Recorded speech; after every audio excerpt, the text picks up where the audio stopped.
Bom dia, queridos alunos. Dando prosseguimento ao estudo da calorimetria, né? Hoje vamos para a parte 2 e final, tá? Parte 2 nós vamos falar de os princípios fundamentais da calorimetria, tá? Quais são? Se vários corpos no interior de um recipiente isolado termicamente trocam calor, os de maior temperatura cedem calor aos de menor temperatura, até que se estabeleça o equilíbrio térmico. Um pouco mais à frente, nós vamos ver isso em troca de calor e eu vou explicar com maiores detalhes, tá? Vamos aqui no calor latente. O que é o calor latente, gente? Nós vimos na outra apresentação, né? Semana passada ou retrasada, se eu não me engano, que nós tínhamos o calor sensível. O que era o calor sensível? Era o calor, a quantidade de calor, né? E o calor específico do corpo quando havia mudança de temperatura. Quando eu falo em calor latente, eu estou falando na mudança de fase, de estado da matéria do corpo. Porém, ele mantém a temperatura sempre constante. Então, por exemplo, quando eu pego lá um bloco de gelo, um cubo de gelo, e vou derretê-lo, vou transformar ele para líquido, vou transformar ele para água, enquanto está transformando, tem o sólido e transformando para o líquido, tanto o sólido como o líquido estão à mesma temperatura, 0 graus Celsius, que é a temperatura de fusão da água do gelo, claro.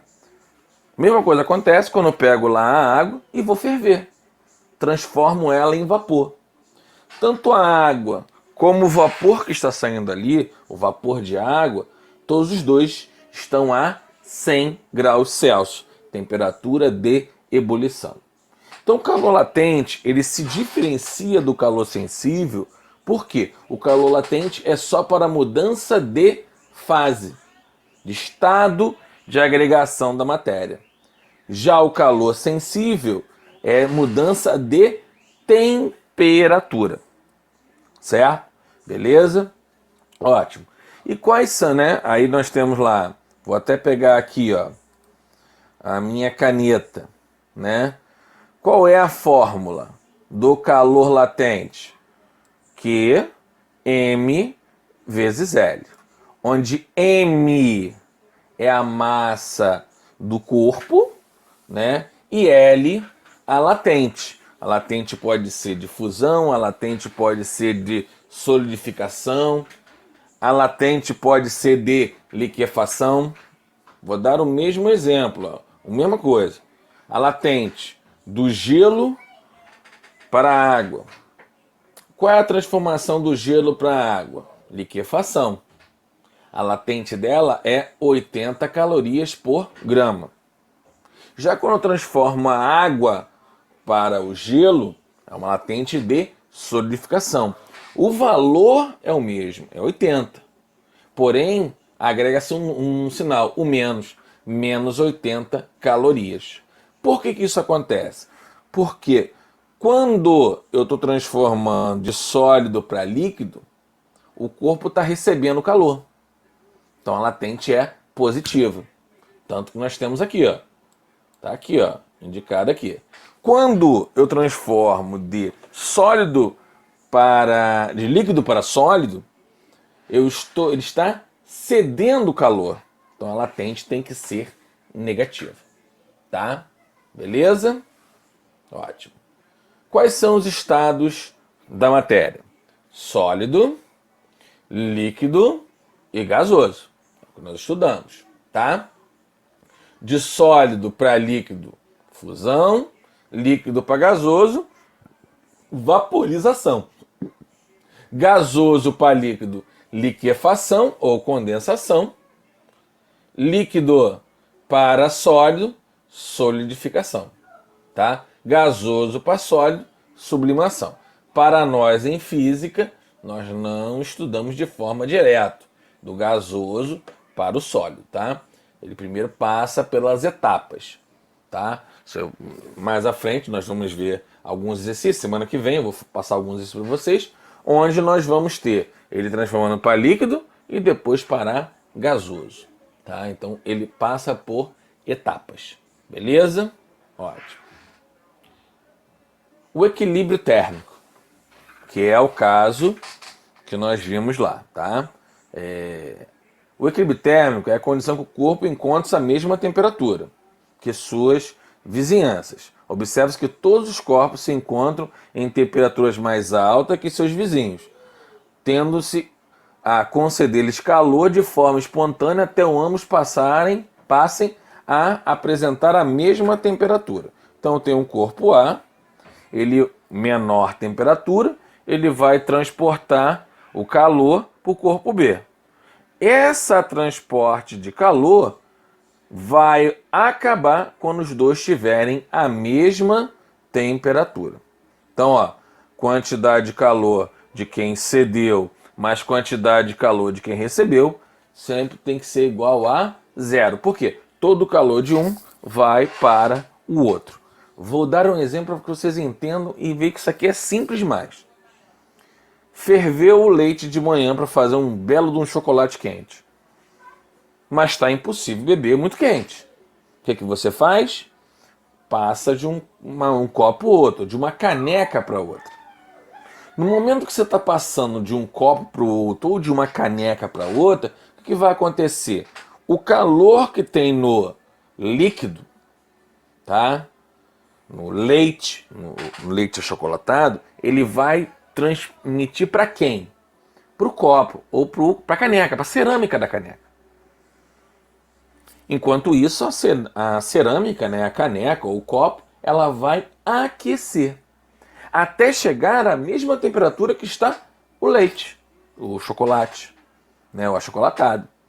E aí não vai haver mais troca de calor.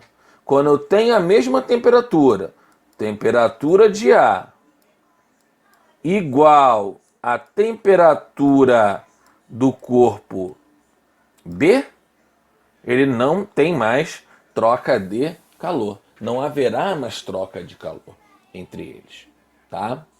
E como é que nós temos essa troca de calor? Como é que eu faço a transmissão, né?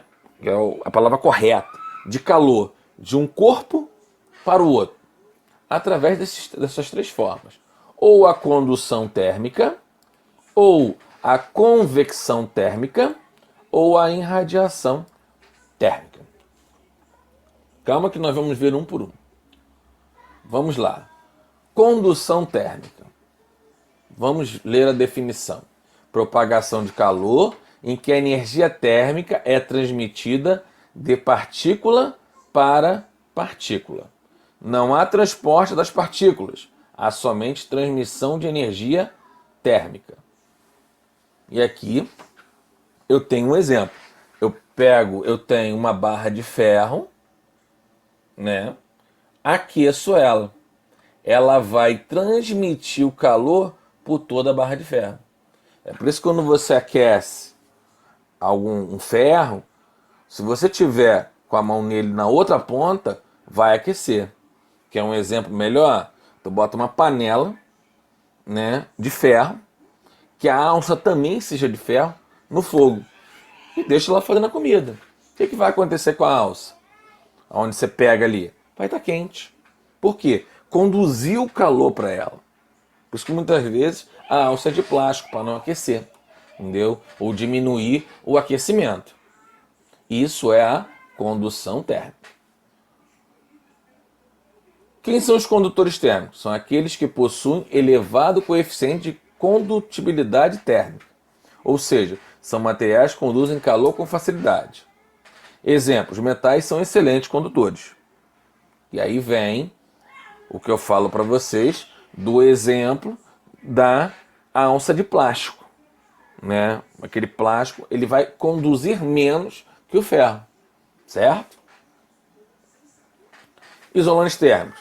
Ao contrário dos condutores, os isolantes conduzem muito pouco calor. O ar, a neve são exemplos disso, tá? Convecção térmica é um processo de transmissão em que a energia térmica é propagada mediante transporte de matéria. Há deslocamento de partículas. Só acontece em fluidos, ou seja, em líquidos e gases. Né? Aqui, ó, observa aqui a chaleira, né? Ó, conduz o calor por toda a água e pelo vapor também, que é o exemplo da panela de pressão. Certo? Em radiação térmica. Isso é fácil. Radiação é transmite de energia sem que haja contato físico entre eles. Fica no sol, você vai sentir a radiação térmica. Essa transmissão ocorre por meio dos denominados raios infravermelhos, que são ondas eletromagnéticas. O sol é um exemplo de irradiação térmica. Certo? Beleza. Vamos lá. Fechamos. Não deixar de assistir o vídeo dos exemplos. Preparei um vídeo com 4 exemplos, tá? De quantidade de calor latente e troca de calor entre eles, o equilíbrio térmico. Tá beleza? No mais, fiquem com Deus. Qualquer dúvida, perguntem e até a próxima semana.